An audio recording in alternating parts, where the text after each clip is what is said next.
Europe. 7h14, Patrick Cohen. Le vrai faux, Géraldine Wasner, et donc ces espoirs que porte la réforme de l'ISF. Cette réforme maudite qui torpille la popularité du gouvernement, il s'accroche pourtant tant il croit à ses vertus. Les grandes fortunes vont se débrider, ruisseler sur l'appareil productif, et la droite qui en rêvait fait du zèle pour soutenir le Premier ministre, comme le président du Sénat, Gérard Larcher. L'exemple suédois le montre. L'abandon de ce type d'impôt a contribué à la croissance. On dit même, suivant les économistes européens, que ça a permis de redonner 1% de PIB en plus.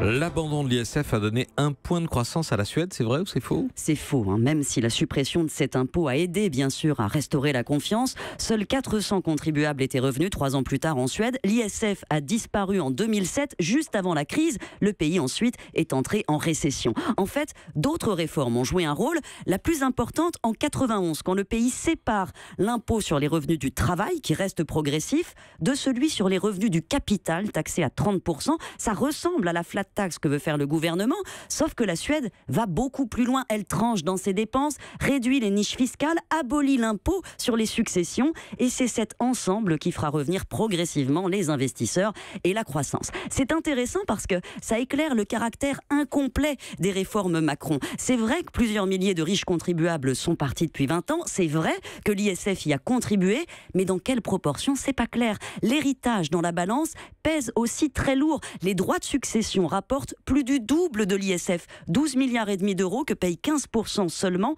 des contribuables. Le taux le plus élevé, c'est 45% en ligne directe, 60% sans lien de parenté. En Australie, au Canada, c'est 0. Ça, le gouvernement ne va pas le changer. Et puis, il y a d'autres impôts qui pèsent sur le capital. C'est simple aujourd'hui, l'ensemble des taxes sur le patrimoine que payent les ménages représente 6,2% du PIB en France. Aucun pays au monde n'atteint ces niveaux. La réforme de l'ISF fera baisser ce taux, mais seulement à la marge. Et en même temps, on compte sur l'effet psychologique. Le gouvernement envoie un signal, c'est ce qu'on dit. C'est vrai, on peut espérer légitimement un retour de l'investissement, mais pas dans les proportions qu'évoque M. Larcher. Et la France de 2015 n'est plus celle de 2000. Les départs sont pas seulement liés à la fiscalité. Le gestionnaire de fortune New World Health, qui étudie chaque année les mouvements de millionnaires dans le monde en se basant sur les programmes de visa, des entretiens, le montre. Les grandes fortunes désertent la France et Paris particulièrement. Et les raisons qu'elle cite avant la fiscalité sont les tensions religieuses et le manque général d'opportunités. Une ville comme Chicago d'ailleurs, qui n'a pas de problème d'impôt mais où la criminalité explose, connaît exactement le même destin. Géraldine Wasner, merci et à demain. Europe. Europe 1.